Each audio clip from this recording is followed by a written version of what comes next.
Dear students and dear friends, बहुत बहुत स्वागत है अपने चैनल एसपीएम एकेडमी में। साथियों, आइए आज हम लोग 40 प्रश्नों की जो श्रृंखला है, जो 40 एमसीक्यूज की श्रृंखला है, 40 कदम सीरीज, उसमें नेक्स्ट वीडियो हमारा ये। और इसमें जो हम लोग 40 क्वेश्चन जो सॉल्व करेंगे वो आपका रिलेटेड होगा history of medieval and modern political thought, यानी जो मध्यकालीन और आधुनिक राजनीतिक विचार है उससे बेहद महत्वपूर्ण 40 क्वेश्चन को देखेंगे, जो आपके किसी भी एग्जाम से की दृष्टि से बेहद बेहद महत्वपूर्ण है। और ये क्वेश्चन ऐसे हैं जो एकदम बेसिक क्वेश्चन है और आपके एग्जाम में आने की, पूछे जाने की प्रबल संभावना रहती है। तो आइए इसको सॉल्व करते हैं। और आगे बढ़ने से पहले आपसे गुजारिश है, रिक्वेस्ट है, विनम्र निवेदन है कि जल्दी से सबसे पहले तो आप चैनल को सब्सक्राइब करें, साथ ही वीडियो को लाइक कीजिए, शेयर कीजिए और कमेंट बॉक्स में जरूर कमेंट करें। और रही बात पीडीएफ की, तो इसके सारे पीडीएफ आपके टेलीग्राम चैनल पर अवेलेबल हैं, जिसका लिंक आपको, इसका लिंक जो है आपको डिस्क्रिप्शन बॉक्स में मिल जाएगा। आप वहां से डाउनलोड कर सकते हैं और टेलीग्राम चैनल को भी आप ज्वाइन कीजिए। चलिए पहला क्वेश्चन देखते हैं। The method of study of Hobbes was based on, यानी हॉब्स की अध्ययन पद्धति आधारित थी किस पर? वैज्ञानिक भौतिकवाद पर, ऐतिहासिक भौतिकवाद पर, आगमनात्मक पद्धति पर या ऐतिहासिक पद्धति पर? तो जो हॉब्स की अध्ययन पद्धति थी वो किस पर आधारित थी? वैज्ञानिक भौतिकवाद पर, वैज्ञानिक भौतिकवाद पर आधारित थी।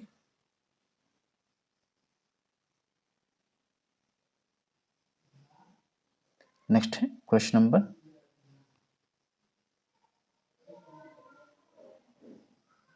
अगला प्रश्न है कि लॉक के अनुसार प्राकृतिक कानून क्या है? कि दूसरों के साथ वैसा व्यवहार करना जैसा दूसरों से अपने प्रति चाहना, या सामान्य नियम जो विवेक द्वारा खोजा गया हो, या अपने हित को देखो और दूसरे को कम हानि पहुंचाओ, या उपरोक्त में से कोई नहीं। तो लॉक के अनुसार जो प्राकृतिक कानून है वो है कि सामान्य नियम जो विवेक के द्वारा खोजा गया है। ठीक, सामान्य ऐसे नियम जो विवेकशील है, यानी मानव विवेक की उपज है। तो ऑप्शन बी राइट आंसर होगा। नेक्स्ट क्वेश्चन है कि क्वेश्चन नंबर 3, कि बोधा का संप्रभुता सिद्धांत सीमित है, यानी जो बोधा का संप्रभुता का सिद्धांत हुआ किन किन विधियों या किन नियमों पर सीमित हुआ? क्योंकि बोधा ने अपने संप्रभुता के सिद्धांत में तमाम तरह के बंदी से लगा रखे थे। कौन कौन से? प्राकृतिक विधि से, व्यक्तिगत संपत्ति से, लीगस इम्परी एवं पारिवारिक जीवन से, या उपरोक्त सभी से। तो जो बोधा का संप्रभुता का सिद्धांत तो प्राकृतिक विधि के क्या था? सीमित था। Theory of sovereignty of Bodin is limited to natural law. अगला प्रश्न देखिए, क्वेश्चन नंबर 4, कि रूसो की सामान्य इच्छा क्या है? रूसो की सामान्य इच्छा क्या है? कि बहुमत की इच्छा, सभी की इच्छा, अल्पमत की इच्छा, या सभी यथार्थ इच्छाओं का योग। तो याद रखिएगा, रूसो की जो सामान्य इच्छा है सभी की यथार्थ इच्छाओं का योग है, यानी total of real will of all. Next question, question number 5, कि निम्नलिखित में से कौन सा राज दर्शन को मध्ययुगीन की देन है? कौन सा राज दर्शन मध्ययुग की देन है? कौन सा ऐसा दर्शन है जो मिडिवल पीरियड या मिडिवल एज का ये उसकी उत्पत्ति है? लोकप्रिय संप्रभुता का विचार, सार्वभौमवाद, निगम विषयक सिद्धांत, या उपरोक्त सभी? तो जो ये है सार्वभौमवाद, यानी यूनिवर्सलिज्म, लोकप्रिय संप्रभुता का विचार फिर आधुनिक के दर्शन की देन है, न कि मध्ययुगीन की। तो इसमें है सार्वभौमवाद। नेक्स्ट क्वेश्चन, द प्रिंस के लेखक कौन है? द प्रिंस के लेखक कौन है? बेहद महत्वपूर्ण रचना है। सेबाइन, कोकर, मैकियावली या लॉक? तो द प्रिंस के लेखक जो है मैकियावली है, निकोलो मैकियावली। इसके साथ ही history of Florence, art of war, the prince के लेखक मैकियावली हैं। नेक्स्ट है कि निम्न में से कौन समाजशास्त्रीय दृष्टिकोण से राजनीति शास्त्र के अध्ययन का प्रारंभ करता है? यानी राजनीति विज्ञान का अध्ययन करने का जो दृष्टिकोण समाजशास्त्रीय दृष्टिकोण से किसने आरंभ की? ग्रोशियस, बोधा, मॉन्टेस्क्यू या अरस्तु? दे अरस्तु होगा इसमें। नेक्स्ट क्वेश्चन है क्वेश्चन नंबर, बोधा का संप्रभुता सिद्धांत किससे संबंधित था? बोधा का संप्रभुता सिद्धांत संबंधित था किससे? रोमन इंपीरियम इन प्रोटेस्टास, या नागरिकों के ऊपर सर्वोच्च शक्ति, विधियों से अमर्यादित नहीं, या उपरोक्त सभी? तो बोधा का जो संप्रभुता सिद्धांत है वो नागरिकों के ऊपर सर्वोच्च शक्ति थी, जो कोई विधियों द्वारा अमर्यादित थे। तो ऑप्शन बी सही होगा। सामाजिक समझौता का सिद्धांत आधारित है किस पर? राष्ट्रवाद पर, संविधानवाद पर, व्यक्तिवाद पर या समाजवाद पर? याद रखिए जितने भी सामाजिक समझौता संबंधित विचारक हो, चाहे हॉब्स, लॉक, रूसो, ये तीनों व्यक्ति के कल्याण की बात करते हैं या व्यक्ति को केंद्र में रखकर अपने सिद्धांत की बात करते हैं। तो जितने सामाजिक समझौता सिद्धांत हैं वो व्यक्तिवाद पर आधारित हैं। अगला प्रश्न आपका 10 कि डिफेंसर पेसिस पुस्तक के लेखक कौन है? बेहद महत्वपूर्ण रचना है भी कि डिफेंसर पेसिस के लेखक कौन है? सेंट अगस्टाइन, एक्विनास, मार्सिलियो या सेलिसबरी? तो याद रखिएगा डिफेंसर पेसिस पुस्तक के लेखक आपके मार्सिलियो पडुआ हैं, पडुआ या मार्सिलियो। निम्नलिखित में से कौन सा कथन हॉब्स के बारे में गलत है? हॉब्स के बारे में कौन सा कथन गलत है? कि प्राकृतिक अवस्था राजनीति पूर्व और समाज पूर्व अवस्था थी, ये कथन सही है हॉब्स के बारे में। दूसरा कि संप्रभु सामाजिक समझौते का पक्षकार था, बिल्कुल नहीं। सामाजिक समझौते का किसी भी प्रकार से संप्रभु या राजा या शासक जो था वो उसका एक पनांतर की पक्षकार नहीं था, केवल और केवल नागरिक पक्षकार थे। इसलिए हॉब्स का जो सामाजिक समझौता होता है क्या है? एक पक्षी है, वन साइडेड है। तो ऑप्शन बी आपका गलत हो जाता है इसमें, ऑप्शन बी। सी देखिए जरा कि मानव स्वभाव में भर्जनशील स्वत्वबोधक प्रवृत्ति और यश प्राप्ति की इच्छा मुख्य रूप से पाए जाते हैं, ये भी सही है हॉब्स के बारे में। प्राकृतिक अवस्था मनुष्य एकाकी, दिनहीन, घृणित और अल्पायु था, ये भी सही है। तो इसमें जो हॉब्स से संबंधित कथन नहीं है वो होगा आपका option number b, option b right answer होगा। अगला प्रश्न देखिए क्वेश्चन नंबर 12 कि निम्नलिखित में से कौन संविदावादी सिद्धांत का समर्थक यानी समझौतावादी सिद्धांत का समर्थक या सपोर्टर ऑफ सोशल कॉन्ट्रैक्ट कौन है? हॉब्स, लॉक, स्पिनोजा या उपरोक्त सभी? तो तीनों ही है इसमें, हॉब्स, लॉक, स्पिनोजा, तो डी होगा उपरोक्त सभी। नेक्स्ट क्वेश्चन है क्वेश्चन नंबर 13 मॉन्टेस्क्यू की अध्ययन पद्धति कैसी है? आगमनात्मक, अनुमतिमूलक या पर्यवेक्षणात्मक, निगमनात्मक, दार्शनिक, वैज्ञानिक, भौतिकवाद या उपरोक्त में से कोई नहीं? तो मॉन्टेस्क्यू की जो अध्ययन पद्धति है वो है क्या है? एक तो इंडक्टिव है, इंपिरिकल है और ऑब्जर्वेशनल यानी पर्यवेक्षणात्मक है, तो ये सही होगा। अगला प्रश्न देखिए जरा 14 कि संप्रभुता के सिद्धांत को विकसित करने वाला प्रथम विचारक कौन था? तो संप्रभुता के सिद्धांत को विकसित करने वाला प्रथम विचारक कौन? मैकियावेली, ऑस्टिन, रूसो या बोदा? तो याद रखिएगा संप्रभुता के सिद्धांत को विकसित करने वाला प्रथम विचारक हुआ आपका जीन बोदा। नेक्स्ट क्वेश्चन 15 निम्नलिखित में से कौन संप्रभुता का लक्षण है?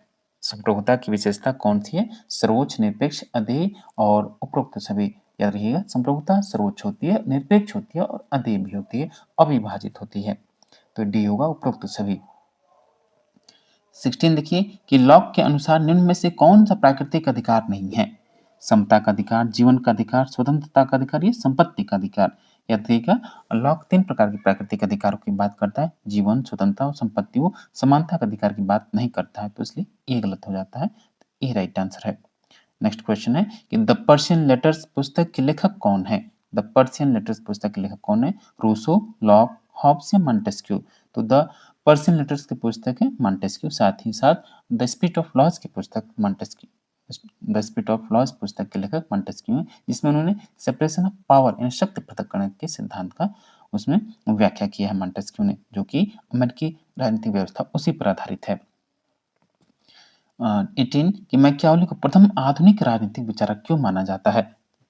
राजनीति से नीति शास्त्र और धर्म को अलग रखने के कारण ये कथन सही है। राष्ट्र राज्य के अग्रदूत के रूप में ये भी सही, नेशन स्टेट की बात करने वाला प्रथम विचारक मैकियावेली हुआ। पुनर्जागरण की भावना प्रतिनिधित्व करने के कारण ये भी सही है, तो डी होगा उपरोक्त सभी। मैकियावेली के प्रथम आधुनिक राजनीतिक विचारक इसलिए माना जाता है, ए, बी और सी तीनों सही हैं। 19 कि जॉन लॉक का योगदान मुख्यतः किस रूप में है? सहमति का सिद्धांत, सीमित सरकार, उदारवाद या उपरोक्त सभी? याद रखिएगा जॉन लॉक जो विचारक है वो सबसे पहले कंसेंट यानी शासन कब होना चाहिए? जब उसमें प्रजा की सहमति हो, तो इसलिए सहमति का सिद्धांत देता है और लिमिटेड गवर्नमेंट की बात करता है, सीमित सरकार की, और आपको पता है उदारवाद का जनक है, तो ऑप्शन डी होगा उपरोक्त सभी। क्वेश्चन नंबर 20 कि निम्नलिखित में से कौन हॉब्स के व्यक्तिवाद की सही व्याख्या करता है? हॉब्स की व्यक्तिवाद की सही व्याख्या क्या है?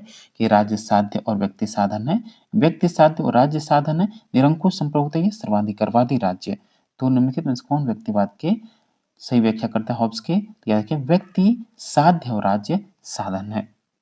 नेक्स्ट क्वेश्चन 21 कि निम्नलिखित में से कौन राज्य की विधायी कार्यकारी और संघीय शक्तियों के अस्तित्व की बात करता है। जॉन लॉक, जे रूसो, जेरमी बेंथम या जीएस मिल। तो याद रखिएगा, जो आपका जॉन लॉक है वो राज्य की कार्यकारी और संघीय शक्तियों की बात करता है, विधायिका कार्यपालिका की बात करता है वो।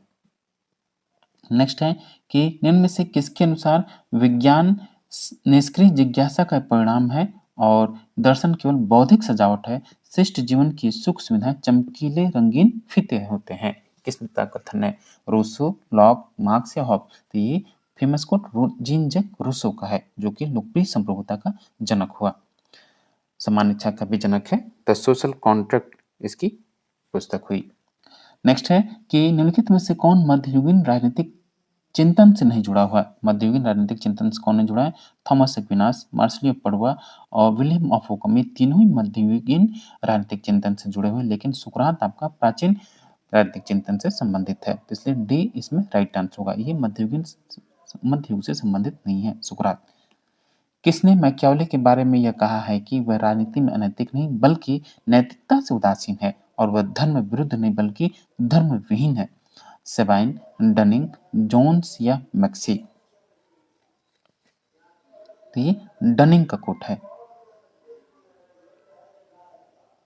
क्वेश्चन नंबर 25 कि पुनर्जागरण का प्रतिनिधि कौन है? The man of Renaissance age, यानी पुनर्जागरण का प्रतिनिधि कौन है? साथियों, आपसे मैं गुजारिश करना चाहूँगा, यदि आप चैनल पर नए हैं या अब तक आपने चैनल को सब्सक्राइब नहीं किया तो सबसे पहले तो आप चैनल को सब्सक्राइब करें, साथ ही वीडियो को लाइक कीजिए और शेयर कीजिए। देखिए, आपका एक-एक सब्सक्राइबर जो हैं, सब्सक्राइब लोग करते हैं, उनसे हम लोगों का कॉन्फिडेंस बढ़ता है ताकि हम लोग और बेहतर करने का प्रयास करें। इसलिए आपका हर एक सब्सक्राइब सब्सक्राइब किया हुआ हम लोगों को नई ऊर्जा देता है, इसलिए आप लोग सपोर्ट करें। तो यदि आप टीजीटी, पीजीटी या जीडीसी, जीआईसी या हायर एजुकेशन की तैयारी कर रहे हैं पॉलिटिकल साइंस से, तो आप चैनल से जरूर जरूर जुड़ें। नेक्स्ट है क्वेश्चन नंबर 25 कि पुनर्जागरण का प्रतिनिधि कौन है? तो मैकियावेली है, द मैन ऑफ रेनेसां, या पुनर्जागरण का अग्रदूत कहें तो ये मैकियावेली, निकोलो मैकियावेली। 26 जीन बोधा किस देश से संबंधित था? जीन बोधा किस देश से संबंधित था? ब्रिटेन, फ्रांस, स्पेन या जर्मनी? तो जीन बोधा जो कि संप्रभुता का के सिद्धांत का जनक है, वो फ्रांस से संबंधित है। नेक्स्ट क्वेश्चन है क्वेश्चन नंबर 27 मनुष्य स्वतंत्र उत्पन्न होता है फिर भी वो सर्वत्र जंजीरों में जकड़ा हुआ है, यह कथन किसने कहा? Hobbes, Rousseau, Locke, Grotius? देखिए, जब भी आप ये क्वेश्चन पढ़ेंगे तो देखिएगा, और आपने प्रीवियस ईयर क्वेश्चन पेपर को सॉल्व किया होगा तो देखिएगा क्वेश्चन कितनी बार पूछा गया आपसे। तो ये रूसो का कोट है। द स्पिरिट ऑफ लॉज का लेखक कौन है? तो द स्पिरिट ऑफ लॉज के लेखक कौन है? मॉन्टेस्क्यू, जेम्स मिल, जीएस मिल या बेंथम? तो द स्पिरिट ऑफ लॉज पुस्तक के लेखक हैं मॉन्टेस्क्यू। इस पुस्तक में इन्होंने सेपरेशन ऑफ पावर यानी शक्ति पृथक्करण के सिद्धांत का इसमें व्याख्या किया है, और शक्ति पृथक्करण सिद्धांत के जनक हैं कौन? मॉन्टेस्क्यू। अगला प्रश्न है कि रूसो के अनुसार मानव स्वभाव कैसा है? रूसो के अनुसार मानव स्वभाव कैसा है? तो याद रखिएगा, रूसो के अनुसार मानव स्वभाव प्राकृतिक रूप से नैतिक और सामाजिक है, ऑप्शन सी। लॉक का राजनीतिक दर्शन मिलता है किसमें? लॉक का जो राजनीतिक दर्शन है किस पुस्तक में मिलता है? डीसीवे, द कन्वेंशन या टू ट्रीज ऑन गवर्नमेंट या सोशल कॉन्ट्रैक्ट? तो जो लॉक की पुस्तक वो है राजनीति से संबंधित two treatises on government. Letters on toleration भी इसकी रचना है। नेक्स्ट है निम्नलिखित में से कौन मध्ययुगीन राजनीतिक चिंतन की विशेषता नहीं है? यानी मध्ययुगीन मध्यकाल में जो राजनीतिक विचार थे उससे कौन सा संबंधित विशेषता नहीं है? तो चर्च की सर्वोच्चता थी, राजतंत्र की प्रधानता थी और सार्वभौमवाद था, लेकिन संप्रभुता के विचार ये मध्ययुगीन की देन नहीं बल्कि आधुनिक विचार है, आधुनिक युग से संबंधित है। तो ऑप्शन सी राइट आंसर होगा। अगला प्रश्न है कि हिस्ट्री ऑफ फ्लोरेंस पुस्तक का लेखक कौन है? अभी हम लोग इससे संबंधित व्याख्या किए हैं जब हम लोग मैकियावेली पढ़ रहे थे। तो मैकियावेली जो है हिस्ट्री ऑफ फ्लोरेंस का लेखक है, साथ ही आपका the Prince, the art of war, इसकी अन्य रचनाएं हुई। नेक्स्ट है हॉब्स का सामाजिक समझौता प्रजाजनों यानी नागरिकों के बीच हुआ है, संप्रभु समझौते का भागीदार नहीं हुआ तो उसकी उत्पत्ति है, किसका कोट है? सेबाइन, इबस्टीन या डनिंग या मैक्सी? तो ये इबस्टीन का कोट है। हॉब्स के लेवियाथन में प्रयुक्त कॉमनवेल्थ शब्द का क्या अर्थ है? हॉब्स के लेवियाथन में प्रयुक्त कॉमनवेल्थ शब्द संप्रभु। देखिए जो कॉमनवेल्थ शब्द है वो प्रयोग करता है किसके लिए? समाज के लिए, राज्य के लिए, सरकार के लिए, सामूहिक नाम देता है वो। नेक्स्ट क्वेश्चन है क्वेश्चन नंबर 35 कि रूसो के सामाजिक समझौता के बारे में क्या सत्य है? तो रूसो के सामाजिक समझौता सिद्धांत के बारे में क्या सत्य है कि मनुष्य प्राकृतिक स्वतंत्रता प्राप्त करता है प्राकृतिक अवस्था में। निम्नलिखित में से किसे आखिरी उपयुक्तवादी एवं सर्वोत्तम व्यक्तिवादी कहकर पुकारा जाता है? तो आखिरी उपयुक्तवादी जो हुआ यानी उपयुक्तवाद में संशोधन जॉन स्टुअर्ट मिल ने किया और सर्वोत्तम व्यक्तिवादी जो विचारक है जॉन स्टुअर्ट मिल है। ऑप्शन बी राइट आंसर है। नेक्स्ट क्वेश्चन है क्वेश्चन नंबर 37 कि निम्नलिखित में से किस एक शब्द का प्रयोग हॉब्स द्वारा राज्य को इंगित करने के लिए किया गया? अभी क्वेश्चन इससे रिलेटेड क्वेश्चन आपने देखा है, आसान सा प्रश्न है। तो कॉमनवेल्थ शब्द प्रयोग करता है राज्य के लिए, समाज के लिए। नेक्स्ट क्वेश्चन है कि निम्नलिखित में से कौन आत्मरक्षा का अधिकार को व्यक्ति का प्राकृतिक अधिकार मानता है? प्लेटो, बेंथम, हॉब्स या अरिस्टोटल? हॉब्स है जो व्यक्ति का जो आत्मरक्षा का अधिकार है वो व्यक्ति का प्राकृतिक अधिकार मानता है, थॉमस हॉब्स। नेक्स्ट क्वेश्चन है कि बोंदा द्वारा संप्रभुता की दी गई परिभाषा क्या है? तो बोंदा संप्रभुता की परिभाषा इस रूप में करता है कि संप्रभुता नागरिकों एवं प्रजाजनों के ऊपर विधि द्वारा अमर्यादित सर्वोच्च शक्ति है। ऑप्शन सी राइट आंसर होगा। साथियों देखिए जो हम लोग 40 का दम सीरीज सॉल्व कर रहे हैं इसके अंतर्गत हम लोग का यही उद्देश्य है कि कम से कम समय में आप एकदम बेसिक क्वेश्चंस को देखें, सॉल्व करें, उनकी तैयारी करें। एकदम मोस्ट इंपॉर्टेंट क्वेश्चन जो हैं उनको देखें कि एग्जाम में आपसे किस प्रकार के प्रश्न पूछे जाते हैं। बस इसका यही उद्देश्य है, कम से कम समय में ज़्यादा क्वेश्चन आप अटेम्प्ट कर सकें और जो आपके लिए एकदम रिलायबल और ज़रूरी आवश्यक है, इसलिए इनको हम लोग सॉल्व कर रहे हैं। तो चैनल को आप ज़रूर सब्सक्राइब करें, साथ ही बेल आइकन को भी प्रेस करें। और इस वीडियो का लास्ट क्वेश्चन है कि लोकप्रिय संप्रभुता का विचार किसने दिया? Who give the idea of popular sovereignty? बोंदा, ऑस्टिन, रूसो या ग्रोसियस? ये हैं आपके जीन बोंदा। तो ये रहा आपका 40 प्रश्नों का जो सीरीज 40 का दम है उसका चौथा सेट जो कि आपकी एग्जाम की दृष्टि से बेहद महत्वपूर्ण है। आशा है ये वीडियो आपको पसंद आया होगा और आपके लिए लाभदायक और उपयोगी साबित होगा। तो मिलते हैं आपसे नेक्स्ट वीडियो में। Thank you for watching.